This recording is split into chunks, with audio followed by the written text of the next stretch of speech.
교독하시도록 하겠습니다. 시작. 내가 여호와인 줄 아는 마음을 그들에게 주어서 그들이 전심으로 내게 돌아오게 하리니 그들은 내 백성이 되겠고 나는 그들의 하나님이 되리라. 아멘. 복음이 여러분들을 기다렸습니다. 성령 하나님께서는 여러분이 지성에 감화를 주시려고 매우 알차게 준비하셨습니다. 그래서 지금 여러분을 만나게 되어 한없이 기뻐하십니다. 오늘 여러분에게 중생과 치유의 놀라운 은혜로 성삼위 하나님과 즐거운 교제 시간 되시며 여러분은 신령과 진정으로 영광스럽게 예배 드리시기를 주님의 이름으로 기원합니다.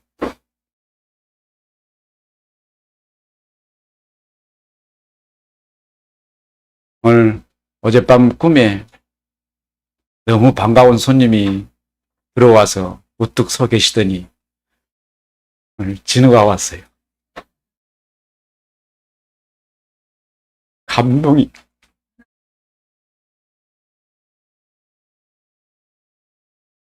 하나님께서 보내셔서 세상에서 행복한 삶을 살았을지 모르지만은 우리가 보기에는 방황하는 탕자의 모습으로 보였어요.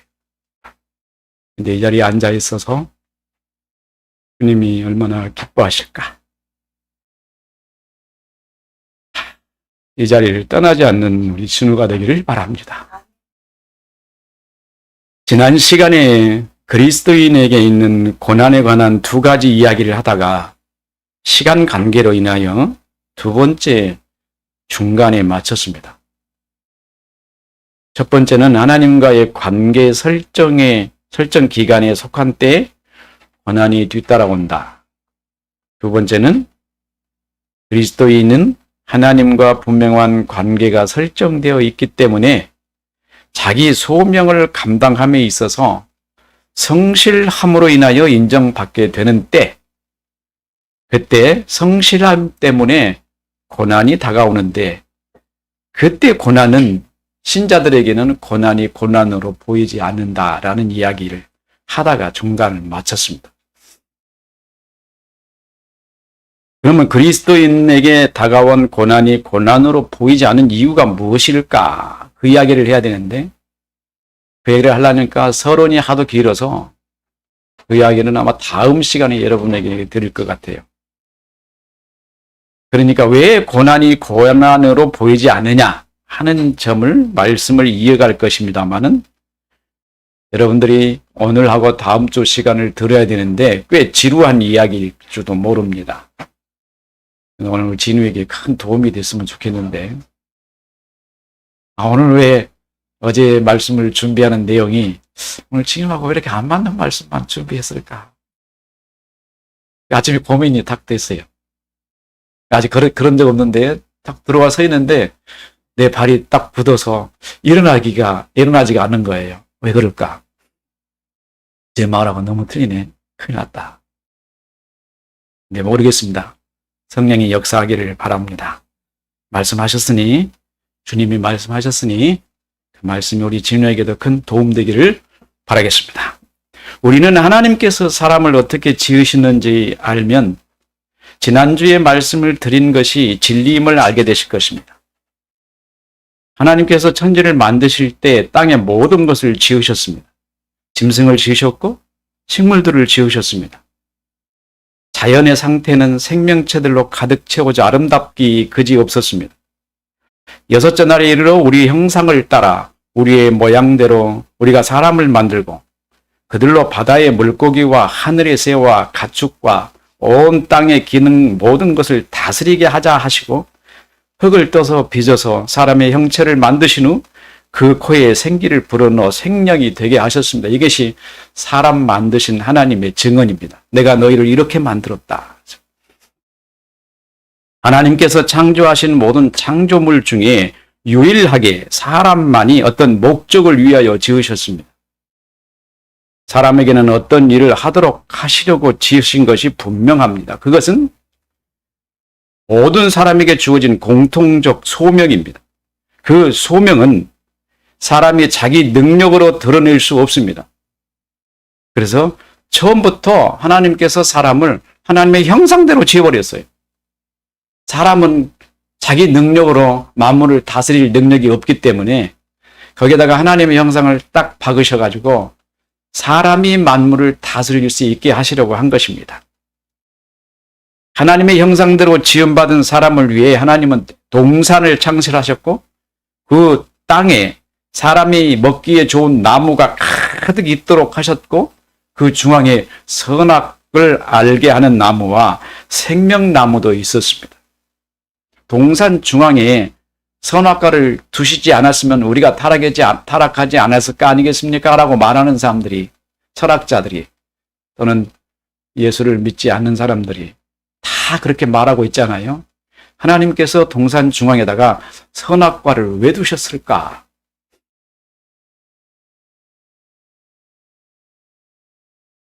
하나님께서 사람에게 말씀하셨습니다. 동산에 있는 나무 열매는 내가 마음대로 다 먹을 수 있다. 여러분 먹어. 그런데 두 그루의 나무는 먹으면 안 된다. 먹지 말라. 이렇게 하셨어요. 그러면 참 이상하잖아요.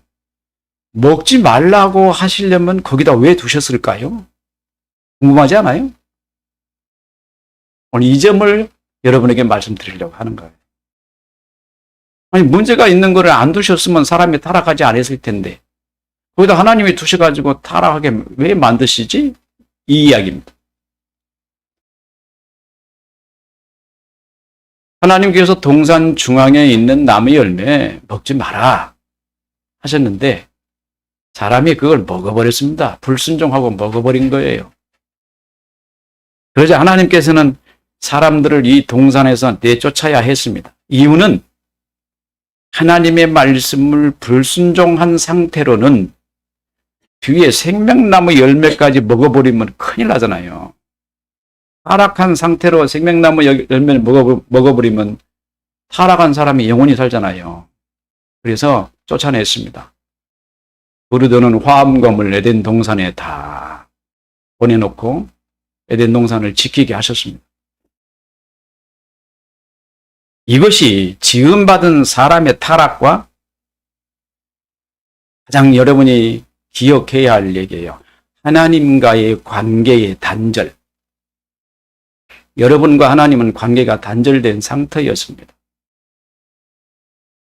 선악과 생명나무. 이 나무들은 하나님께서 사람에게 금하신 열매 두 가지가 아닙니까? 하나는 선악과이고 다른 하나는 영생을 얻게 하는 생명나무 열매입니다.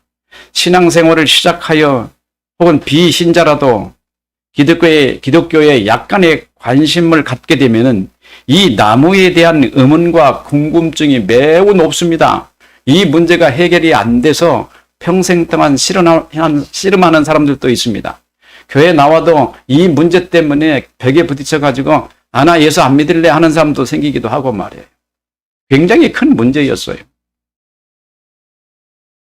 그래서 제가 이 이야기를 오늘 여러분에게 아주 쉽게 설명을 드리려고 합니다. 한 가족이 있습니다. 어머니가 있고 아들 하나 딸 하나가 있고 아버지도 있습니다. 어느 날 어머니가요 시장에 가셔가지고 과일을 몽땅 사왔습니다. 그래서 식탁 위에다 과일을 다 올려놓고 그 중앙에다가 두 개를 놔뒀어요. 선악과 생명나무를 뒀어요. 그리고는 어머니가 뭐라고 말했냐면 얘들아 이거는 먹으면 안 돼. 먹으면 안 되는데 왜 사왔어요? 그러잖아요. 먹으면 안 되는 걸 왜 사오셨냐고. 사오지 말아야지. 그걸 안 사오셨으면 먹으면 안 된다라는 명령을 하실 필요도 없잖아요. 그죠? 마음대로 먹으니까. 죄가 안 되니까. 그럼 질문을 한번 할 테니까 여러분 답변을 한번 해보세요. 그걸 왜 사왔어요? 답변 못 하세요, 아무도? 왜 사왔을까? 자녀들 주려고 사왔어요. 언젠간 줄 거예요. 아닐까요? 그게 성경에 쓰여 있습니다. 요한계시록 2장 7절에 가니까 생명나무 열매도 먹게 하리라. 분명히 써 있으세요. 그러면 선악과 나무 열매도 먹게 하실 거 아니겠어요? 주실 텐데 이거예요. 성경을 읽으면서 많이 이런 점들에 대해서 많이 처음부터 그런 얘기 해놓으면 다 이해 못해요. 그래서 많이 궁금해 하다가 이 선악과를 주시려고 했구나. 언제? 때가 되면. 그 어머니가요. 때가 되면 애들에게 때가 되면 그것도 주실 거예요. 그래서 시장에서 한꺼번에 몽땅 사다 놓고 이제 때가 되면 그거 주시려고 거기다 놔두고 이건 지금 먹으면 안 돼 이런 의미였어요.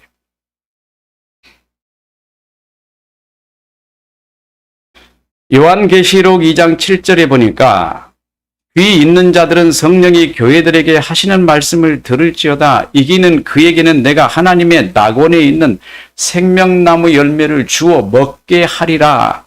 그러면 생명나무 열매만 먹게 하실까요? 선악과 나무는 먹게 하지 않으실까요? 계획이 분명하죠. 하나님은 그것들을 그들이 먹게 하게 하시기 위해서 거기에다가 두셨어요. 왜 두셨냐고 묻지 마세요. 이제는 명확하니까 먹게 하시려고 두셨어요. 나중에 때가 되면. 그러면 선악과와 생명나무 열매 그것이 무엇이냐? 그죠? 그게 이제 궁금하잖아요. 도대체 이게 뭐야? 왜 그것을 먹고 사람이 타락해가지고 모든 사람이 지옥에 가고 모든 사람이 하나님도 모르는 상태가 되고 이런 깜깜한 세계가 만들어져 버렸을까에 관한 이야기를 우리가 명확하게 이해를 해야 됩니다. 도대체 이 나무는 어떤 비밀이 있을까? 왜 이 나무 열매를 먹지 말라고 하실까? 왜 이 나무 열매를 먹으면 타락할까? 이 나무 열매는 열매의 명칭처럼 두 가지 의미를 가집니다. 열매의 이름은 선과 악. 그래서 생각을 해봤어요. 우리가 하나님과 함께 동행하면서 완전한 상태에 이르게 됐어요. 아주 지적으로 훌륭한 사람이 됐습니다. 그래서 하나님을 이해하기에 부족함이 없는 훌륭한 사람의 상태가 되고 나니까 하나님이 보시기에 이제 선악과 줘도 얘가 문제가 되지 않을 것 같다. 이제 주자. 그러면 그 사람들이 선악과 먹고 불순종한 겁니까? 하나님이 줘서 먹은 겁니까? 불순종이 아니죠. 그 때가 되면은 이거를 반드시 주실 거란 말이에요. 그때 지식을 많이 가졌을 때 선악에 관한 지식을 갖게 되면은 아주 훌륭한 사람이 될 거란 말이에요. 그래서 성경에는 이런 내용이 없어요. 그러나 요한계시록 2장 7절에 생명나무 열매를 먹게 하리라는 것이 힌트였던 거예요. 선악과도 먹을 수 있게 하시려고 한 거구나. 그런데 사람들은 이 선악을 알게 하는 나무에 대한 호기심이 생긴 거예요. 호기심. 이 호기심이 뭘까 해서 제가 호기심을 찾아봤어요. 호기심이 과연 뭘까? 여러분들은 인류가 화성을 탐사하기 위해서 화성에 탐사선 몇 대를 보낸 줄 아십니까? 6대를 보냈어요. 6대. 미국에서 5대 보냈고 중국에서 1대 보냈습니다. 근데 미국에서 보낸 탐사선의 이름이 탐사 로봇이에요. 탐사 로봇의 이름이 첫 번째 먼저 간 게 소저너예요. 소저너. 소저너란 말이 무슨 말이에요? 영어를 아신 분들 잘 알겠죠? 길을 가는 사람이란 뜻이에요. 길을 가는 사람. 소저너. 몰라요? 두 번째는요. opportunity. opportunity란 말이 영어로 뭐죠? 기회. 똑똑해요. 기회. opportunity. 그 다음에 세 번째 이름은 spirit. 그것도 로봇입니다. 이건 뭘까요? 영. 그러면 네 번째 이름은 뭘까요? 네 번째. 여러분도 잘 압니다. 지금도 운행하고 있는지 모르겠어요. curiosity. curiosity. curiosity란 말이 무슨 말이에요? 그게 호기심이에요. 영어로 curiosity가 호기심. 또 한 대가 또 가 있는데요. 여러분 유명하죠. 사진도 많이 찍어놓고 화성에 관한 생생한 것들을 많이 보내왔기 때문에 여러분 잘 알 겁니다. 이미 다 알 거예요. 그 이름이 뭐죠? perseverance. perseverance란 말이 무슨 말이에요? 인내, 견디다 이런 뜻이에요. 6개, 5개의 그 화성 탐사선 로봇의 이름이 다 그냥 어떤 의미가 있습니다. 그냥 진 게 아니에요. 그래서 여러분 방송에 보면 퍼스피어런스가 뭐 사진을 보내왔니 뭐 이런 얘기들 많이 하잖아요. 화성의 탐사선이. 그게 바로 인내하고 견디다라는 그 기계가 지금 사진을 보내온 거예요. 중국에서는 보낸 이름은 뭐였냐? 중국. 주롱입니다. 주롱. 주롱이라는 말은 무슨 말이냐면 주룡인데요. 앞에 신자예요. 신자 뒤에다 융자를 녹을 육자를 쓰는데요. 불 맡은 신이란 뜻이에요. 불을 맡은 신. 중국 사람들이 용을 하도 사랑하니까 용처럼 이상한 생각들을 많이 했나 봐요. 이름이 하도 이상해서 의미가 없어요. 그래서 뭘 했는지도 우리는 잘 모릅니다. 미국의 퍼서비런스가 또는 큐리오시티가 보내온 사진들은 많이 있지만 여기서 보니까 큐리오시티, 호기심이에요. 거기서 그 호기심 로봇을 왜 보냈어요? 뭔가 알고 싶어서 보냈잖아요. 궁금해요. 호기심이란 말이 국어사전을 찾아보니까 국어사전에 이렇게 되어 있어요. 새로운 것을 탐구하고 이해하려는 강한 욕구나 관심을 보고 호기심이다 이렇게 말해요. 새로운 것을 탐구하고 이해하려는 강한 욕구. 이거를 여러분들은 최초의 아담과 하와가 선악과를 보고 호기심을 지금 엄마가 식탁에다가 올려놓은 그 과일 2개를 보고 딸이 주방을 왔다 갔다 하다가 이것도 먹고 저것도 먹다 하다가 엄마가 먹지 말라는 그것에 대한 호기심이 딱 생겼어요. 저게 뭐지? 왜 먹지 말래지? 이런 거였어요.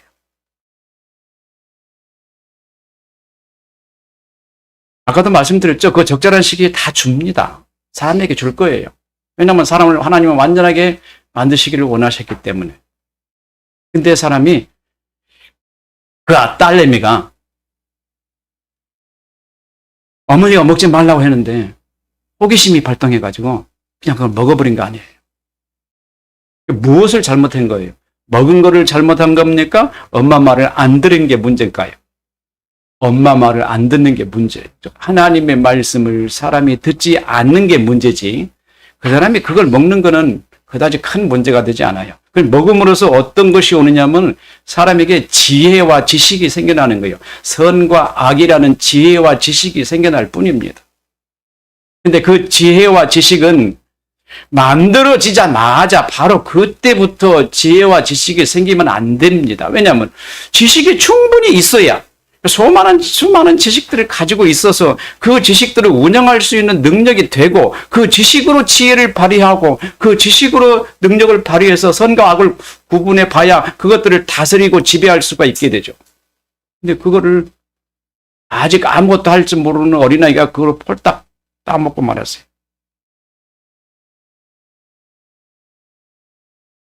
요한일서 2장 16절에 보니까 사람에게 이런 일이 일어났습니다. 이 세상에 있는 모든 것은 육신의 정욕과 안목의 정욕과 이생의 자랑이니 다 아버지께로부터 온 것이요 세상으로부터 온 것이 아니라 뭐가?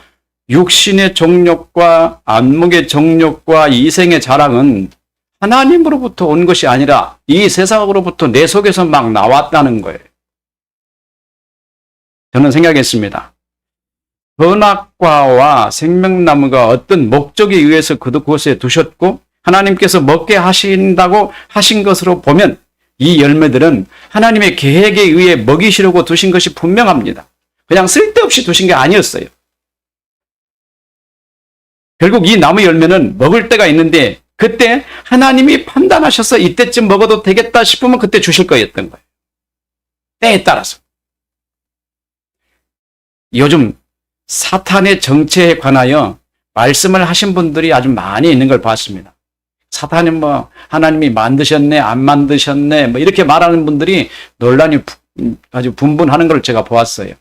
어떤 사람들은 하나님이 사탄을 만들지도 않았는데 왜 있을까 이런 의문들을 막 품고 이야기하는 사람들이 굉장히 많은데 가만히 들어보면은 좀 성경하고 많이 거리가 멀어요. 구구절절 성경을 들어서 얘기를 합니다. 성경을 자의적으로 해석하신 분들이 너무 많더라. 그러면 우리는 최초의 하와가 하나님께서 먹지 말라고 한 선악과를 먹어버린 결과에 대해서 알 필요가 있습니다. 하나님께서는 먹지 말라고 했는데 번역 성경대로 보면은 사탄이 정령 죽지 아니하리라고 했다는 것입니다.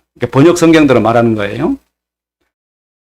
사탄이 네가 이 나무 열매를 먹으면 정령 죽지 아니할 것이다 라고 했어요. 그러면 하나님께서는 뭐라고 말씀하셨을까요? 선악과를 먹으면 정령 죽으리라 했어요. 이게 선악과 하나를 가지고 사탄의 이야기와 하나님의 얘기가 다릅니다. 서로 양방향을 향해 달려가고 있어요. 지향점이 다릅니다.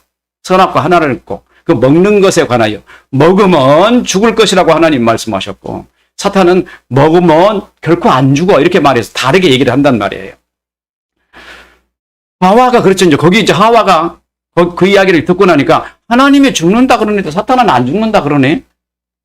여기가 뭐가 있죠? 갈등, 선택의 갈등에 있는 거예요. 여러분들은 인생을 살아가면서 항상 이런 선택의 갈등에 놓여 있게 됩니다. 이것이 좋은가 저것이 좋은가. 그죠? 성경은 항상 뭐라고 말씀하십니까? 하나님이 정해준 대로 가라. 근데 우리가 예수를 믿고 나면서도 하나님이 뭘 정해줬는지 그걸 알기가 너무너무 어려운 거예요. 그러잖아요. 두 갈래 길이 있는데 이 길이 좋은지 이 길이 좋은지 우리는 모르잖아요. 그렇잖아요. 왜 모르게 됐습니까? 하나님 말씀 불순종하고 타락했기 때문에 그 두 갈래 길의 선택을 못하는 거예요. 우리가 항상 우리는 어디를 택하냐면 악한 길을 택하게 돼 있어요.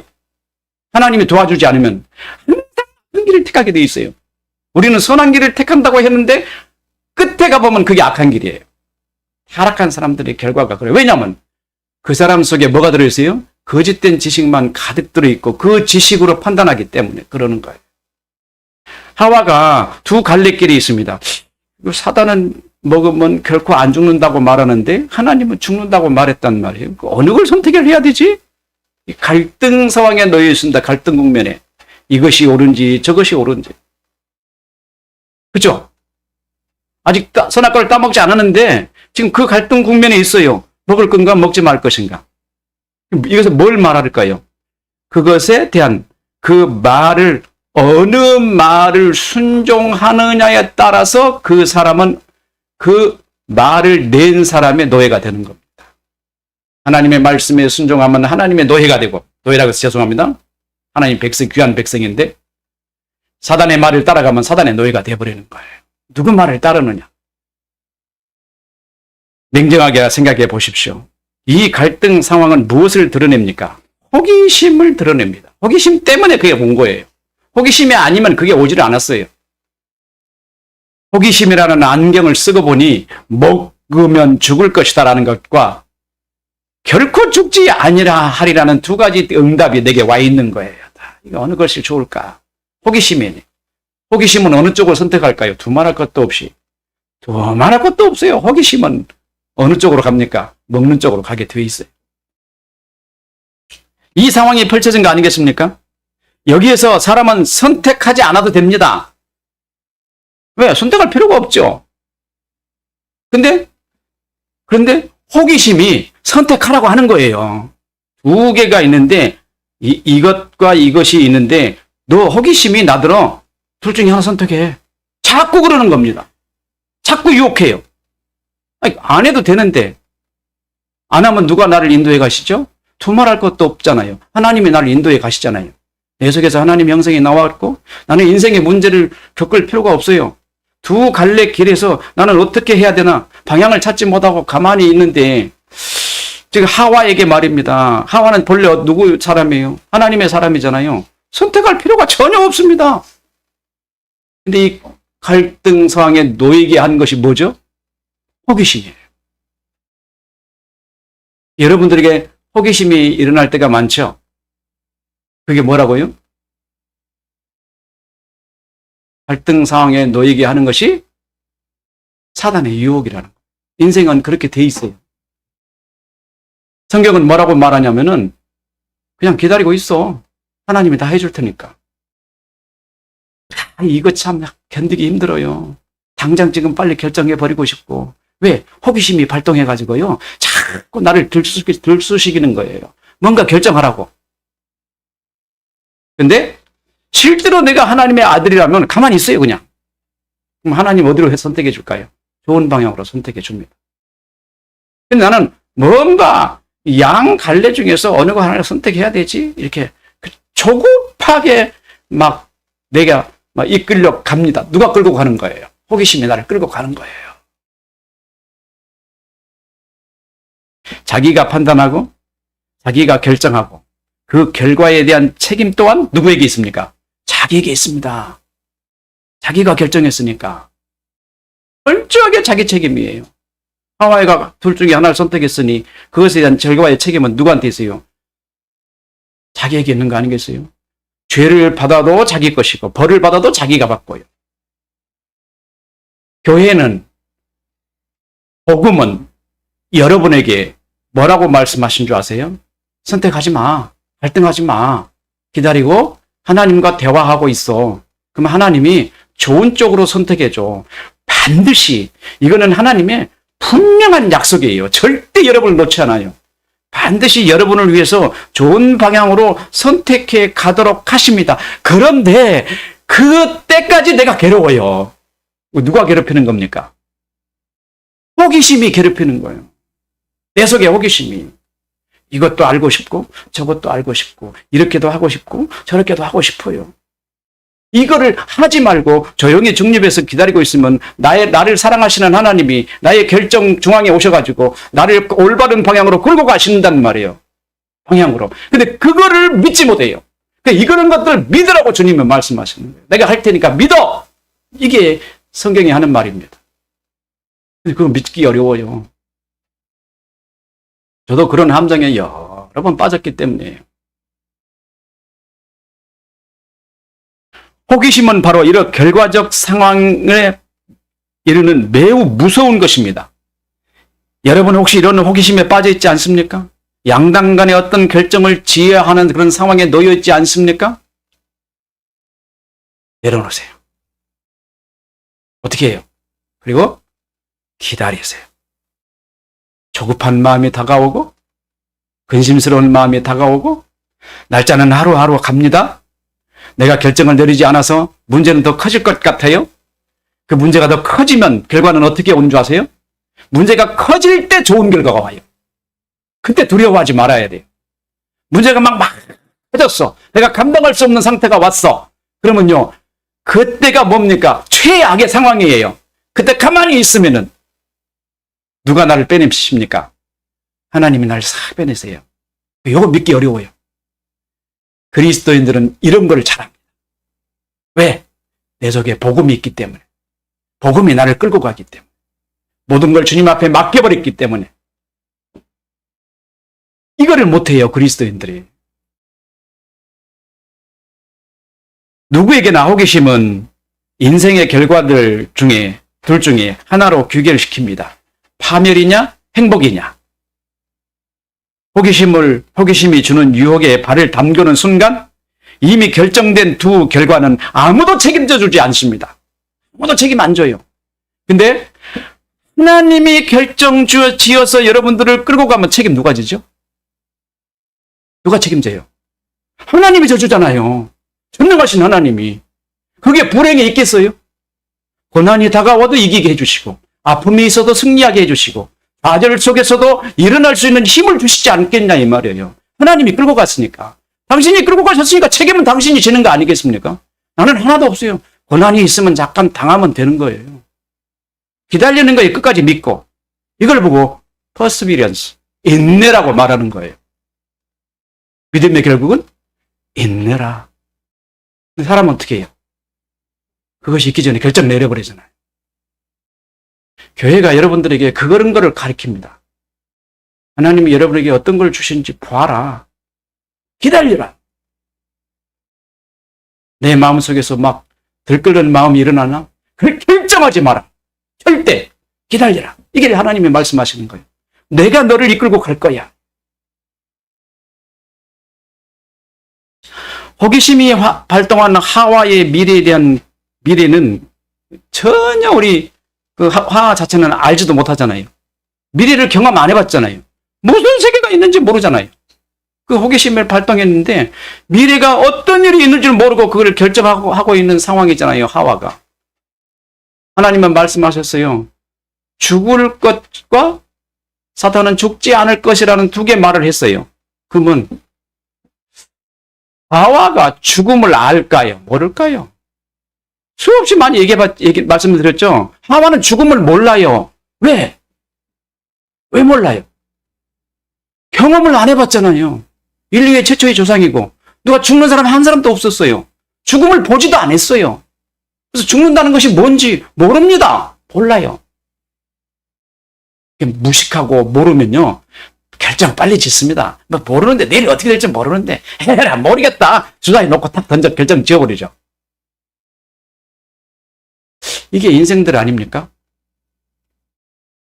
뭔가 인생을 아는 사람은 좀 신중해요. 결정하려고 할 때 한 발 뒤로 빼서 보고 할까 말까. 사람들 보기에는 이야 유유부단해 보여요. 우유부단. 저 사람 왜 저러지? 그래도 조용히 기도하면서 하나님이 결정을 내리실 때까지 기다릴 수 있는 믿음을 여러분 가지시기를 바랍니다. 여러분은 그래야 돼요. 그게 사단이 준 이야기는 파멸이고 하나님이 준 말씀은 행복이에요. 그들은 하와는 그거를 경험을 안 했기 때문에 모릅니다. 파멸이 있는지 행복이 있는지 전혀 몰라요. 그들의 앞길에 대해서. 그러나 하와는 지금 결정을 해야 됩니다. 여러분 호기심이 주는 두 개의 갈등 상황은 어떤 겁니까? 이 길이 행복한 길인지 이 길이 파멸로 가는 길인지 모르는 상황에서 결정을 짓습니다. 다 그래요. 알고 결정 짓는 사람 한 사람도 없어요. 파멸인 줄 알면은 그게 결정 안 하죠. 그러면 그거는 뭐예요? 갈등 상황도 아닙니다. 호기심이 생겨나지도 않아요. 그거는 이미 다 알고 있으니까. 호기심은 어디서 오죠? 모르는 것에서 오는 거예요. 미래가 몰라. 뭐지? 미래 뭔 일이지? 저기 이게 좋을까? 이게 좋을까?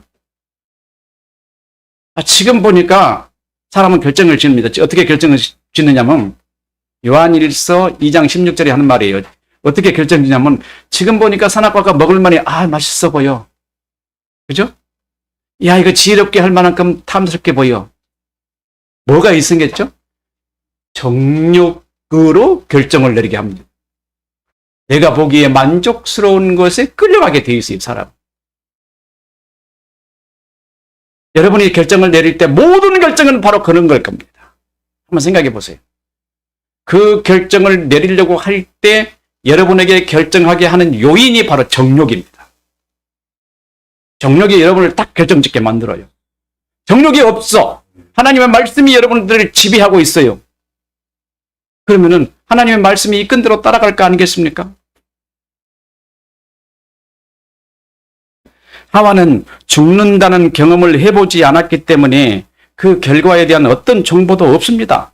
하와는 이 두 정보에 대한 선택에 있어서 하나님의 말씀을 따를 것인가 아니면 사탄의 말을 따를 것인가 갈등 상황에 있다가 결국은 자기에게 유익하다는 말에 더 신뢰가 되어 선악과를 먹는 쪽으로 선택하고 자기와 함께한 남자에게도 주고 만 것입니다. 자기만 먹고 말지 왜 꼭 끌어들여가지고 그 여자는 이래서 조심해야 돼요. 왜 꼭 혼자 가지 그냥 남자까지 끌고 들어가냔 말이에요. 그 남자는 바보예요. 그걸 봤으면서 그게 끌려가가지고 그걸 왜 먹냐고. 남자는요 사랑이 많아서 하나님 형상을 닮아서 사랑이 많아서 여자가 혼자 가는 길이 외로울까봐 여자가 혼자 가는 길이 불쌍할까봐 같이 가려고. 어떤 건지는 모릅니다만은 농담 같은 이야기입니다만 자기만 먹고 자기가 경험했으면 남편에게 안 줘야 되는데 다 갖다 내놨더니 남자가 쳐다보고 큰일 났다. 내가 사랑하는 여인이 저렇게 가는구나. 큰일 났네. 나도 같이 가자 하고 가버린 거 아니겠습니까? 이렇게 사람은 자신에 대한 주도적 권리를 누구한테 넘겼습니까? 하나님으로부터 사탄에게 넘겨버렸어요. 하나님으로부터. 그래서 이렇게 모든 사람은 사탄의 주도권 아래 들어가 버렸습니다.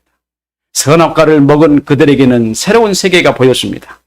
이전에는 보이지 않았던 신비하고 놀라움이 가득 찬 정욕의 세계가 펼쳐진 것입니다. 눈이 열렸습니다. 휘둥그레해졌어요. 세상이 다 보였습니다.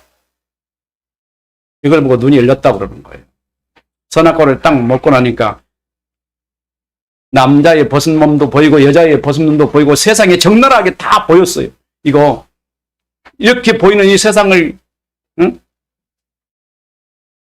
하와와 아담이 보고 뭐라고 했겠습니까? 세상이 적나라하게 다 들여다 보였어요. 그전에는 안 보였습니다. 자기와 하나님과의 가장 좋은 것만 보이던 세상이 이제는 좋고 나쁜 것까지 다 보였어요. 정욕이 막 일어나가지고 불릴 듯 일어나가지고 오만 짓 다 했습니다. 하나님이 대등동산에 오시니까 어떻게 했어요? 숨었잖아요. 왜 숨어요? 숨는 것 그 자체가 부정적인 것 아니겠어요? 하나님이 계시면 숨을 필요가 뭐가 있겠어요? 근데 숨었어요. 부끄럽고 죄를 졌기 때문에.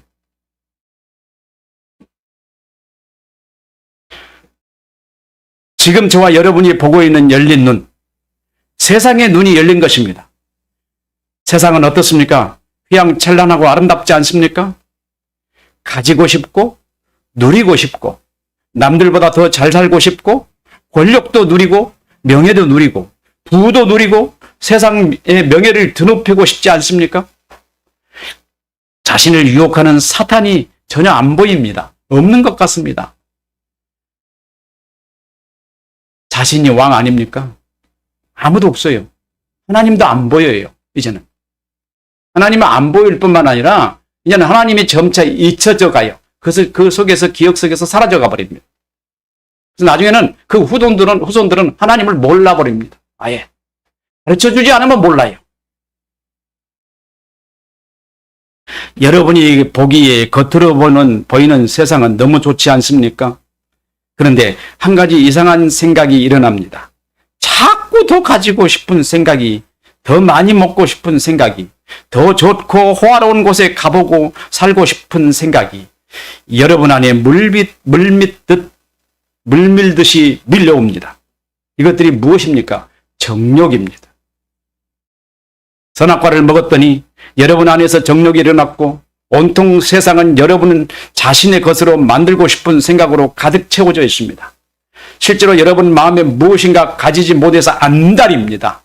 남들보다 더 좋은 위치에 있지 못한 열등감, 남이 가진 좋은 것을 갖지 못한 좌절감, 누구와 함께 하지 못해서 홀로 있는 고독과 외로움, 그 외의 다양한 마음들은 모두 정욕이라는 것이 사람에게서 표현되는 행동으로 나타나는 것입니다. 여러분이 행동하는 것이 아니라 여러분 속에 있는 것이 정욕으로 막 드러내고 있는 거예요. 여러분 육체와 여러분 정신은 하나님 보시기에 선하고 완전한 것입니다. 근데 여러분 속에 들어있는 그 소프트웨어, 그 지식이 지금 온통 타락해가지고 여러분을 나쁜 결과만 드러내게 만드는 거 아니겠어요? 여러분과 저는 우리 인류 조상 아담과 하와로 말미암아 정욕의 노예가 되었습니다.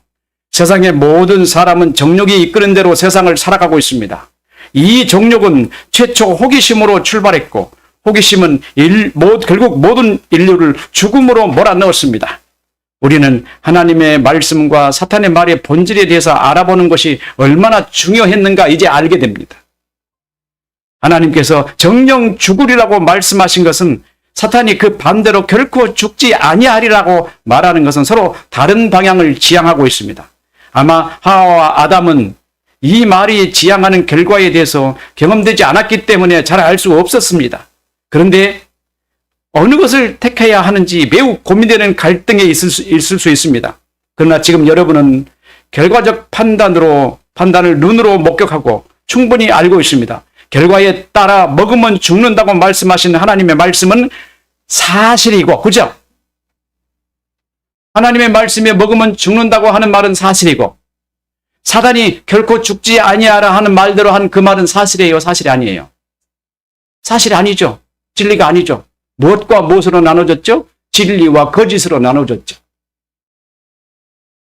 하나님의 말씀은 말씀 그대로이지만 사탄의 말은 그 말과 다른 결과를 나타내고 있습니다. 그래서 하나님의 말씀은 진리임이 우리의 삶을 통해서 입증되었고, 사탄의 말은 거짓이라고 판명되었습니다.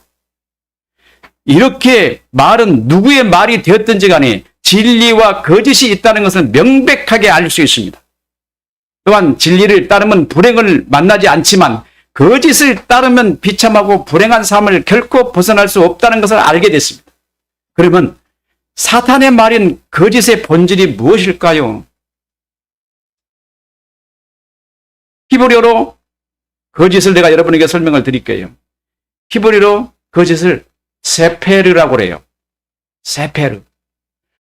여기에 맨 앞에 있는 쉰이라는 단어가 철자가 맨 앞에 오는데요. 대부분 이런 때는 두 가지 의미를 두드러지게 내포하고 있습니다. 본래 쉰이라는 말은 이빨에서 온 문자입니다. 이빨은 백색이잖아요. 하얗잖아요. 그래서 하얗다라는 말과 부수다라는 말을 두 마리를 포함하고 있어요. 내포하고 있어요. 그래서 모든 히브리어에 써 있는 쉰이 앞에 나올 때의 의미가 다 이런 두 가지 의미를 가지고 있습니다. 이빨은 윗니와 아랫니로 꽉 물면 어떻게 해요? 입에 있는 것이 부서지잖아요. 그래서 부수다.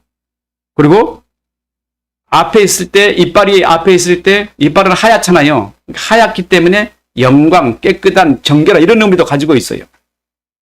이런 말이 있는데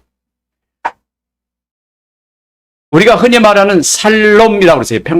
살롬. 평화, 평강 그러잖아요. 이스라엘에. 살롬이라는 말은 무슨 말이냐면은 롬에다가 쉰을 딱 붙였어요. 롬에다가 쉼을 붙였어요. 그 롬은 무슨 말이냐면 의심, 의혹이에요.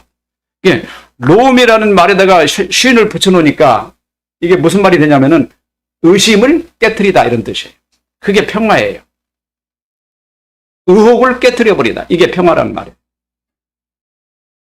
그러면은 이 단어의 뜻은 의심을 깨트리다는 말입니다. 의심은 사람 마음속에 있는 질투하는 영이 만들어낸 단어예요. 이것도 좀 어려운 얘기인데 여러분 지나가고 나중에 설명을 드리도록 하겠어요. 의심이 뭐라고요? 내 마음속에 있는 질투하는 영이 드러내는 것이라고요. 의식이라고요. 여러분 마음속에 어떤 의심이 생겼습니까? 그것은 질투가 지금 여러분 속에서 질투라는 지식들이 모여서 의식을 드러낸 게 의심이에요. 그러므로 히브리어에서 맨 대부분은 쉰이 앞에 오면 부수다, 깨뜨리다라는 의미를 가진 단어가 되는데 이빨이 백색이고 하얗다라는 의미를 가지고 있기 때문에 영광이라는 의미를 내포하기도 합니다. 이는 잠언 16장 32절에 백발은 노인의 영광이요 할 때 여기서도 쉰이라는 단어를 사용한대요. 백발이라는 단어가 뭐냐면 세부아라는 뜻이에요. 백발이라는 말이. 세부아라고 할 때 맨 앞에 쉰을 쓰는데요. 세부아는 그때는 이빨, 영광을 뜻하는데 그 사람 얼굴 머리 위에 하얀 머리가 있잖아요. 이걸 백발이라고 하잖아요. 이 백발을 여기 왕관처럼 이빨이 딱 올라가 있는 걸 보고 세부아라고 그래요. 그래서 노인은 영광이다 이렇게 말합니다. 그러므로 히브리어에서 거짓이라는 단어를 맨 앞에서 앞으로 넘어가 봐요. 거짓이라는 단어를 내가 설명해 드리겠어요. 이건 세페르입니다. 세페르인데 쉰이 맨 앞에 있으니 백색, 영광 혹은 부수다, 파괴하다라는 이런 의미를 갖고 있어요. 그럼 그 다음에 있는 게 뭐냐면 코프예요. 단어가 세 개죠? 철자가 세 개잖아요. 가운데 있는 게 코프예요. 코프는 뭐냐? 원숭이 혹은 태양이 수평선에 걸쳐 있는 상태를 보고 두 가지 의미를 가지고 있어요. 코프가 원숭이라는 뜻도 있고 태양의 수평선에 걸쳐 있어요. 그래서 곧 넘어갈까 말까 하는 그 상태, 그걸 보고 코프라고 그래요. 근데 앞에 있는 쉰이 뒤에 코프가 지금 원숭이는 짐승을 의미하고 있습니다. 근데 이 짐승을 걸치는 수평선을 의미하고 있는 뒤 코프 뒤에 그 다음에 뭐가 나오느냐 뭐 머리를 표시하는 레시가 나와 있어요. 이걸 보고 세페르 이렇게 말을 해요. 이게 히브리어는 상형 문자이기 때문에 이 단어의 모든 의미와 뜻이 다 가지고 있어요. 그래서 이것을 이 세페르란 말을 그 상형 문자를 한자처럼 말입니다. 상형 문자를 풀어서 해석해 보면 어떤 뜻이냐면 머리를 깨트리다라고 말하는 것처럼 보입니다. 그러잖아요? 근데 이 말은 그런 의미가 아니고 무슨 의미냐면은 머릿속이 텅 비어있다 이런 뜻이에요. 태양이 수평선 안에서 태양이 아래로 내려가 버렸다. 머릿속에 텅 비어있는 게 뭐죠? 지식이 없는 것을 뜻합니다. 지식이 없는 건 짐승뿐이에요. 그러면 거짓이라는 말을 왜 이 말을 썼을까? 거짓이라는 말은 이런 의미입니다. 형체는 없고 실체는 없고 말만 있는 거. 이게 거짓이에요. 형체와 실체는 없고 말만 있어요. 사람들 꾸며내고 뭘 만들어내고 이걸 보고 거짓이라고 하지 않겠어요? 우리 경찰 순경들은 너무 잘할 거예요. 사실은 없는데 그 사람이 만들어낸 거예요. 말로 막 조직해낸 거예요. 그러면 선악과와 생명나무는 사람을 향한 하나님의 계획이 있었습니다. 다만 하나님께서 이것들을 먹지 말라고 하신 이유는 사람이 이것에 대한 충분한 지식을 가질 만한 상태가 아니기 때문에 잠시 먹지 말라고 하신 거였어요. 왜냐하면 계시록 2장 7절에서 말씀한 바와 같이 먹을 때가 되면 죽을 것이기 때문에요. 하나님의 입장에서 보면 사람이 아직 어려서 이제 만들어진 지 얼마 안 돼가지고 선악과를 먹을 때가 아닌 거예요. 에덴 동산에 데려다 놨는데 그 동산 중앙에다가 두 나무를 만들어 놨는데 지금 먹어버리면 안 된단 말이에요. 그래서 말씀으로 먹지 말라고 행위 언약을 주신 거예요. 그러면 선악과를 언제 먹게 하실까요? 언제? 그것은 분명히 말씀드릴게요. 그거는 선악과를 먹어도 탈이 안 날 때. 그래야 되지 않겠어요? 먹고 탈 나면 안 되잖아요. 선악과를 줬더니 얘가 탈을 안 내. 지적 오류를 생산하지 않아. 완전한 지식을 가지고 있는 상태예요. 그때 되면은 선악과도 주고, 그 다음에는 뭘 줘요? 영생도 주는 거예요. 그대로 영원히 살도록. 이야기를 들으면은 아마 최근에 논쟁을 많이 벌였던 사람을 영원히 살게 지었나, 죽도록 지었나 하는 해답도 나올 거예요만 그냥 여러분들은 모른 척 지나가시기 바랍니다. 여기에서 사람은 어떻게 행동하는지 살펴보면은 여러분은 사람의 상태에 대해서 아주 잘 아시게 될 겁니다. 사람은 무엇으로 행동합니까? 사람은 지식으로 행동합니다. 지식에 의해 의식한 후 의식된 그 지적 요소대로 행동합니다. 사람은 자기 자신 안에 없는 지식을 의식할 수 없고 의식하지 못하면 행동할 수 없습니다. 사람은 짐승과 같이 감각적으로 행동하지 않습니다. 그래서 사람은 말이에요. 모르는 거는 절대 행동 안 해요. 모르는데 어떻게 행동하겠어요? 아는 것 행동합니다. 그래서 경찰들이 조사를 해서 이 사람이 범죄인지 아닌지 코치코치 캐물면 답이 나와요. 그렇잖아요. 얘가 알고 있구나. 그러니까 이런 행동을 했구나. 그럴 거 아니겠습니까? 모르면 가만히 물어봤는데 얘가 모르고 있다는 말이에요. 그럼 얘가 한 거예요? 안 한 거예요? 안 한 거지. 그래서 경찰이 코치코치 자꾸 물어보는 거예요. 이게 했나 안 했나 확인하려고. 모르고 있네? 그럼 걔가 행동하지 않은 거예요. 바로 그 알고 있는 것을 확인하려고 그 사람 속에 들어있는 지식을 끄집어내려고 자꾸 취조를 하고 질문하고 하는 거 아니겠습니까? 뭘로 행동한다고요? 내 속에 들어있는 지식으로 행동한다. 내가 아는 만큼 행동을 하게 돼 있고 내가 아는 만큼의 세계에 살게 돼 있어요. 이제 막 태어난 어린아이가 지식을 조금밖에 몰라요. 걔가 그 지식 범위 이상을 행동할 수 있을까요? 없을까요? 못하죠. 여러분도 마찬가지입니다. 그래서 여러분들은 하나님에 관해서 많이 알아야 돼요. 그게 세상을 다스릴 수가 있지. 하나님에 관해서 모르면 세상을 절대 못 다스립니다. 세상에 치여 세상에 이끌려 다닐 수밖에 없게 돼요. 세상이 끄는 대로 따라갈 수밖에 없는 상태가 되고 맙니다. 그래서 여러분들은 무엇보다 진리의 지식, 하나님에 관한 지식을 많이 배우시라는 거예요. 그래서 그 지식이 여러분들을 이끌고 다니도록.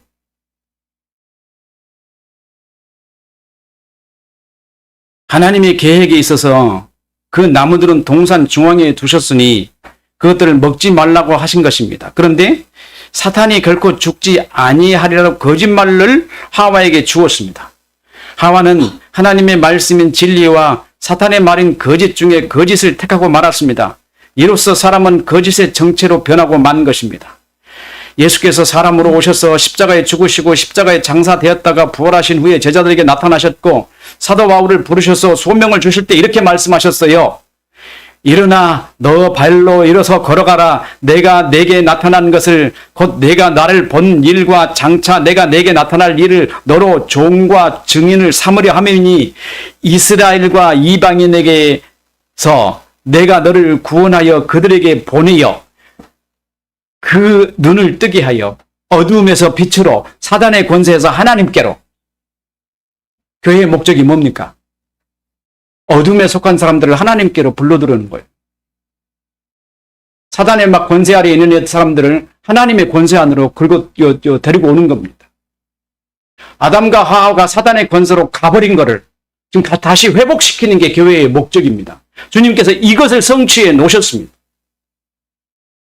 이 말은 이사야 사도가 46장 6절 8절에서 인용한 것입니다. 나 여호와가 의로 너를 불렀은즉 내가 내 손을 잡아 너를 보호하여 너를 세워 백성의 언약과 이방의 빛이 되게 하리니 먼저 눈먼 자들을 눈을 밝히며 갇힌 자들을 감옥에서 이끌어내며 흑암에 앉은 자들을 깜방에서 나오게 하리라. 나는 여호와니 이는 내 이름이라. 나는 내 영광을 다른 자에게 내 찬송을 우상에게 주지 아니하리라.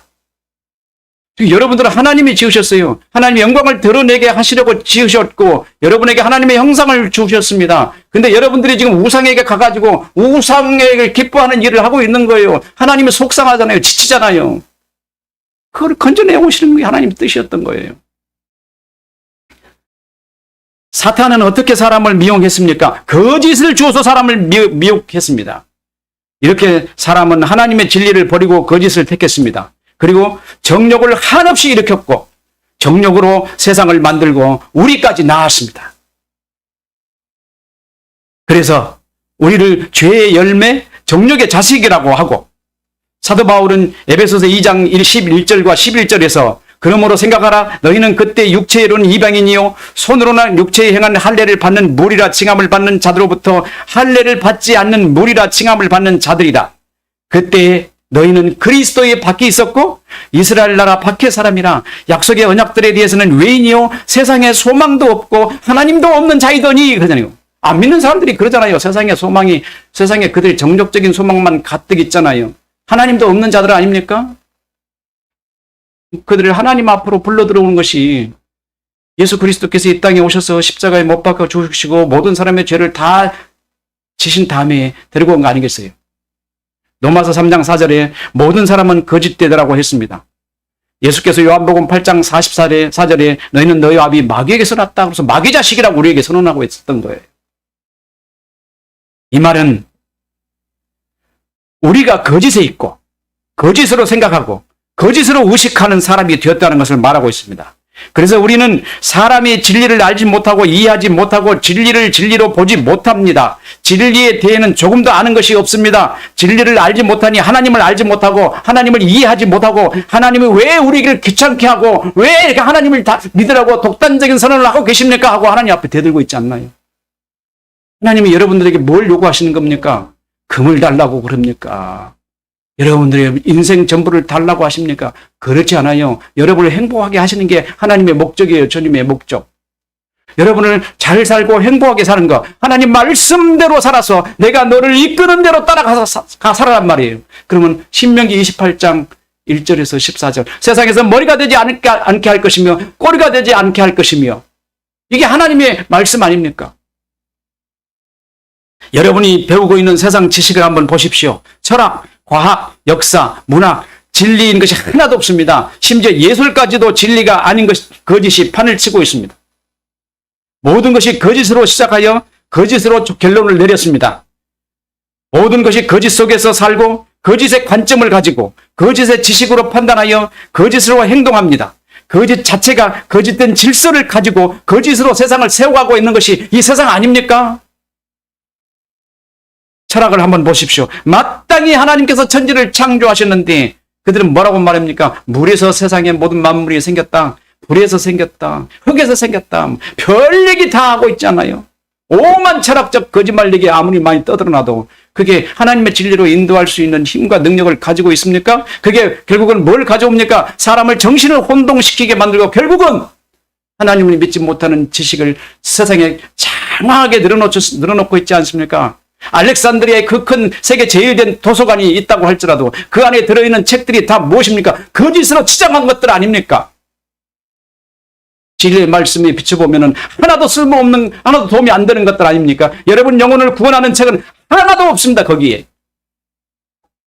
오직 성경 외에는 여러분 진리를 찾을 수가 없는 거예요. 왜 진리의 삶을 거절하시고 하나님이 여러분을 사랑하셔서 여러분에게 끝까지 보호하시겠다는 그 약속을 안 믿으십니까? 얼마나 안타까운 일입니까? 한번 테스트 한번 해보십시오. 시험을 한번 해보시란 말이에요. 하나님 내가 믿을 테니 한번 해보십시오라고 하더라고요. 내가 주님의 말씀대로 주님이 말씀한 대로 내가 해보겠습니다. 한번 하나님하고 내기를 한번 해보세요. 하나님이 계신가 안 계신가? 하나님이 보여주실 거니까. 여러분 그런 도전 안 해봤잖아요.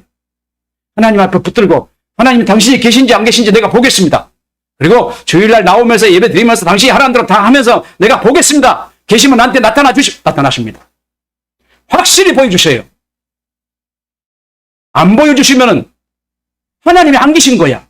그잖아요. 하나님이 안 계신데 교회가 세워지고 2000년, 5000년, 수천 년 동안 교회의 역사, 세계 역사에 하나님이라는 증거가 계속 남아있을 수 있습니까? 하나님이 계시니까 남아있는 거 아니겠어요? 옛날에 오래전에 성경이 있기 전에 쓰여진 책 길가메시라는 책 속에도 물론 하나님을 말하지 않지만 하나님이 역사하셨던 사건이 거기에 기록되어 있어요. 하나님은 인류의 최초에서부터 지금까지 결코 여러분을 떠난 적도 없고 세상에 하나님이 안 계신 적도 없고 세상을 운행하시는 살아계신 하나님이셨어요. 그리고 말씀하셨어요. 내가 너와 함께하리라. 내가 너를 버리지 않을 것이다. 반드시 내가 너를 붙들리라. 이게 하나님의 약속이에요. 왜 이 약속이 하나님 앞에 하나님이 주신 이 약속이 우리에게 믿어지지 않습니까? 왜?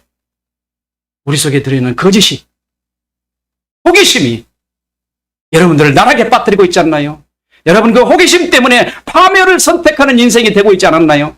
하나님 말씀 안 들을래? 이 말을 들을래? 정욕으로 일으키는 좋은 것들을 따라갈래? 하지 않았습니까? 하나님은 여러분을 복음으로 기다리고 계십니다. 뭘로요? 복음으로. 복음에 하나님이 다 나타나 계십니다.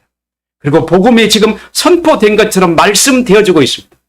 여러분이 말씀을 여러분 지성에 새기실 분은 저도 아니고 여러분이 받는 것도 아니고 성령 하나님이십니다. 저는 성령 하나님이 오늘 여러분의 가슴에다가 이 말씀을 새기실 거라고 믿습니다. 성령께서 여러분을 새롭게 하시기를 원하시기 때문에 그래서 여러분들을 기다리고 계셨던 거예요. 여러분을 만나서 너무너무 기뻤던 거예요. 그래서 여러분에게 은혜를 주고 싶은 겁니다. 하나님이 여러분 인생의 모든 것을 책임지신다는 것을 믿으시고 하나님을 붙드십시오. 그가 여러분과 함께 하실 겁니다. 기도하시겠습니다. 영광을 받으시기 합당하신 주님, 우리를 결코 외면하시지 않으시는 하나님, 복음으로 우리를 기다리셨고 지금 우리의 가슴에 성령으로 심어주십니다. 역사하셔서 우리를 새롭게 하시고 생명의 말씀으로 우리를 이끄사 호기심과 거짓이 이끄는 길을 버리고 하나님 말씀만 붙잡게 하옵소서. 그래서 신명기 28장 1절에 14절에 있는 말씀이 우리에게 이루어지게 하옵소서. 살아계신 예수님 이름으로 감사하며 기도하옵나이다.